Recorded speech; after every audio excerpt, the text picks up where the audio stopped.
Welcome to the J.R. Hendrick Texan Gentleman, the podcast where we deal with the early life of J.R. Hendrick. Just so you guys know, this is going to be a short one. This episode is called Barbecue 2. It's the second barbecue, because if you remember back, I believe it's the second season, you had a barbecue, and Jim got into a rip-roaring drunk and caused problems, which those of you who've been following the show, Jim's trial, he promises, I ain't gonna do that again. Well, we're gonna see. 9:20 p.m. Jim and Betsy show up from the party, Claude and Janet's, and it's obvious, Jim's drunk, okay, but he's happy. And he comes in, he slaps JR on the back, he's like, "That's my boy. If you want to ask a girl out, you go for it." JR, I think a few months of time, he's going to kind of wish he hadn't done that, but that's beside the point. Okay, 6 a.m. The Hendrick family sits down for a nice little breakfast. When Jim, he starts to brag. And he says, "Now listen, y'all.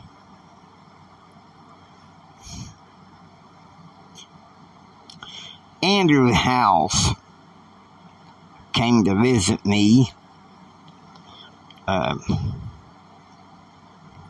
this week and told me JR, he has written himself a fine advocacy paper. He wants to make it published," Jim said. And Kyle's like, "Well, congratulations, JR. I see you finally did something right."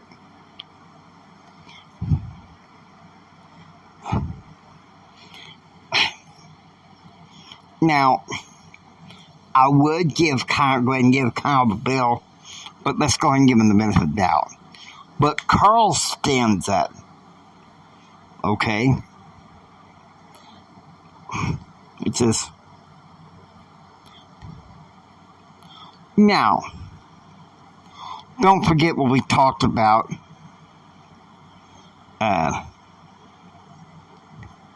for the sake of your parents and the family.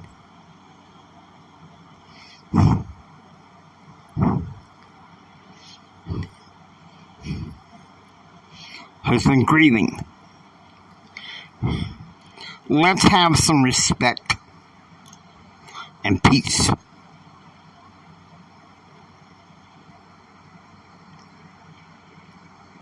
I changed your diapers, kid. And damn sure kick your butt. And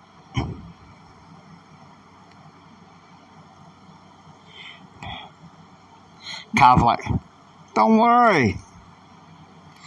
I don't have anything to complain against my brother right now." Okay, so it's 7 a.m. Now, back at the ranch, and feeling free, Jared, he kind of has a quick breakfast. Everybody's talking and catching up. JR heads straight to the barn to go get his horse Bandit for a morning ride. Despite the snow on Wednesday and Thursday, the weather was slightly warmer, and that was going good. Okay, 9 a.m. As she's making her signature chili, Betsy is on the phone with her best friend Fern. And Betsy's like,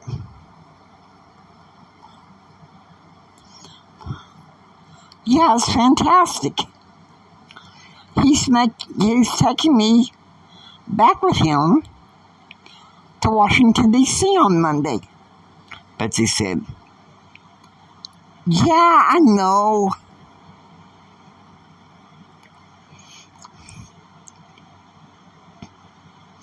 When he took me to the nice party last night over at the house of Claude and Janet. Janet's just come back with a 9-year-old from China that they just adopted. Well, Jim is more sociable now. Nicer even. JR can finally get along with him. And Fern's like, I know you love him. And that's plain to see. But how long can you hold your breath? Yeah, that's what Fern says. And Betsy's like, she goes like, hey, I suppose if I say the same thing to you when you were married to Billy Dustin, right? He didn't give a damn about you except for a name, a marriage license, and a real good time. Only what was convenient for him. He didn't even give a damn about little Mike. Woof! Zingers.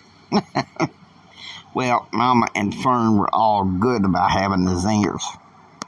Okay, so it's 1 p.m. The barbecue's beginning. The first series of guests show up. Jack Daly walked over to JR. I heard excerpts of your senior paper on the Andrew House show.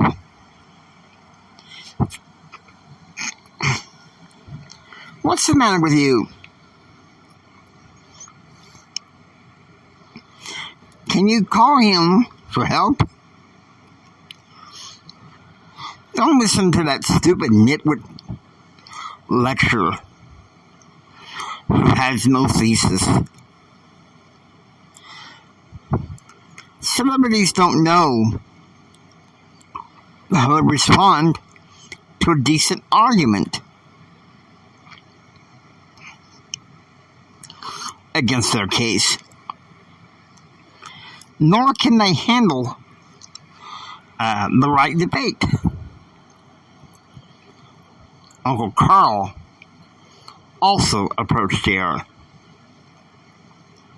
Why hasn't your daddy read your paper yet? Carl demanded. Okay.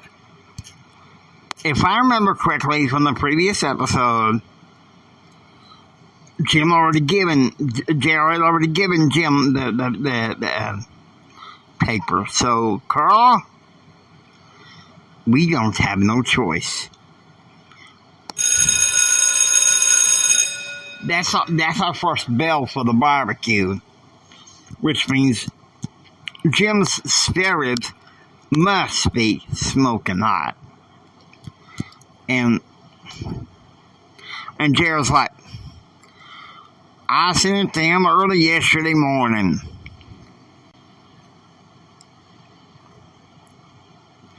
He's probably read it. My first 5 pages. Shoot, my friend Calvin Robinson read 5 pages now. Daddy? He was on the damn plane, Jared said. Look, I know that you and your daddy are very close right now, which is good. But at some point, the expectations are going to turn like a merry-go-round. And I need you to be patient. To him, your grandpa was an authoritarian czar who criticized how he played ball. To me, it was Dad. Fun times at the lake. We used to go to the Yellowstone River at one point when I was 6 years old. Daddy taught me how to fish. He was fun. To your dad, your grandpa was always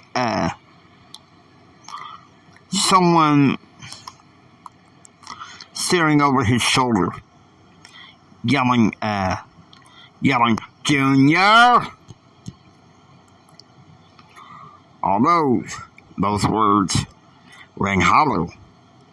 A year later, they came back to haunt me as Daddy and I began a rivalry 8 months later.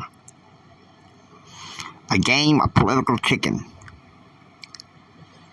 with almost disastrous results. I mean, by the spring of 1997,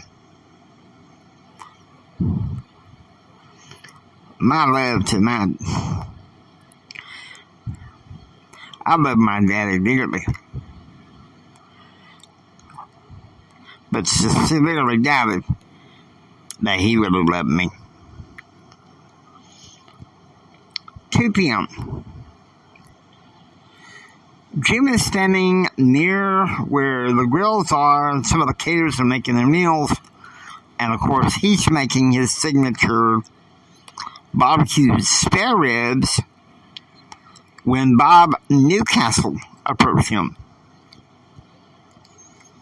The best thing my son can hope for is another job this summer at Tim's and Babs. Your son looks like he's headed for law school. What is this about this twit-fit nitwit lecturer downgrading his paper? This guy, Friedrich McKay, will make nice to someone 1 minute and then get into a heated debate while he's doing it. Come on, and let's not talk about downgrading of this paper. Let's go get a beer, Jim said. 3 p.m. Okay, this is some of the best part of the barbecue. In the living room, JR is on the phone, ranch phone, with Kristen. And Kristen's like, we do keep avoiding the obvious. I'm longing for you just as much as you're longing for me. And Gerald's like, started 6 years ago. Anyway, I couldn't stop thinking about it. Couldn't stop thinking about you all evening yesterday. Daddy went away to some high society party for his friend Claude. So I said, if I called my friends, I prayed about it. I'm falling for you, Kristen. That makes two of us. Because you see, we keep dating losers, not knowing that we deserve so much better. And here comes Mike Fields. He says, JR, there's 6 guests outside that know your mama, know your mama's family, that are ready to talk to you. And JR's like, I'll call you back as soon as I can. I promise. Okay, so it's 4 p.m. and JR and his friends, they're in front of the clubhouse behind the ranch. And they walk in the living room together. And even though Jim Bob is blind, he can tell JR's aura, okay? Man, look at you. You got that look about you. That glow about you. And Brad says, I haven't seen you this happy in a long time. Tell me, is it that honor grade on your paper? It's all over the place. I'm so proud of you. It's not about the paper. It's you, Ken says.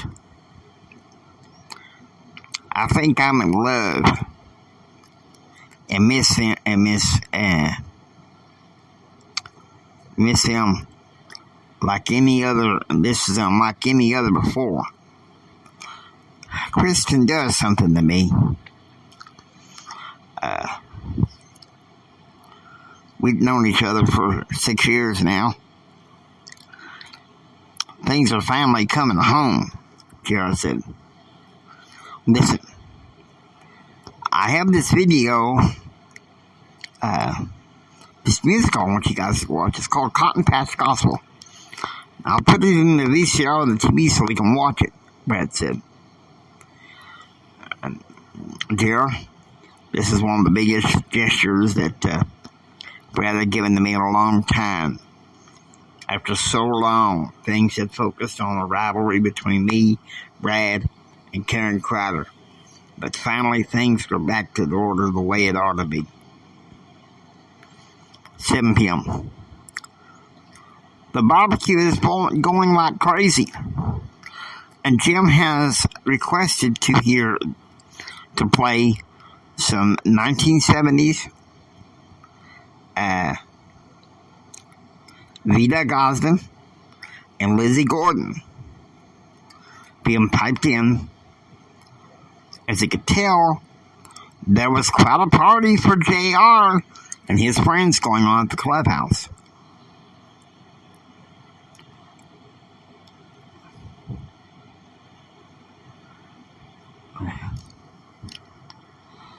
Okay. Now, sum it up here.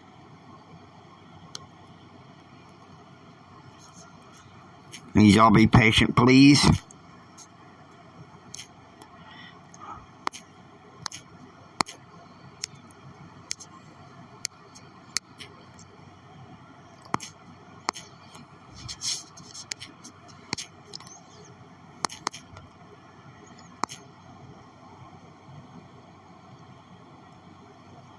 Here we go. Hopefully.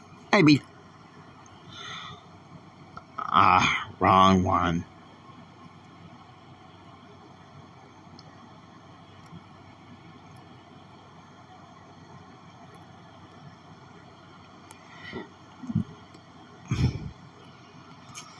I'll have to pause it so we figure out something. Here we go. We're about to wrap this up. The 7th of April, 1996. 11 a.m. Gideon Assemblies of Christ, Warfield, Texas. The whole family goes to this obligatory service on recommendation of Grandma Mary. 1 p.m.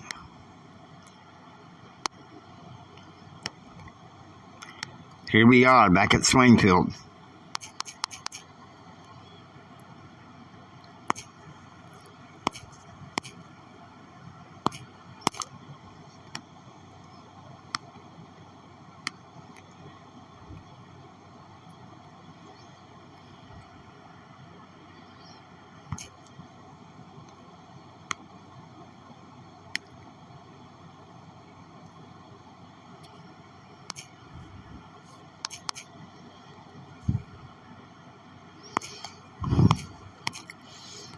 Here we go. Okay, the gas start to filter in again at the ranch. The barbecue continues at Donna's. Good pasta is being prepared. A surprise. Jim's Uncle Jim shows up to see the family. Especially the Hendrick family patriarch. You look a lot slimmer, Junior. And I think you look a lot happier, Uncle Jim said. 6 months, Uncle Jim, and I'm done with that albatross around my neck. Stop the whittling, Jim said. Someone like your father. 56 years ago, when your mama took you back to Texas for the first time, I said she was insane for loving a man like that. And now, look, it turned up in the way like him, even better.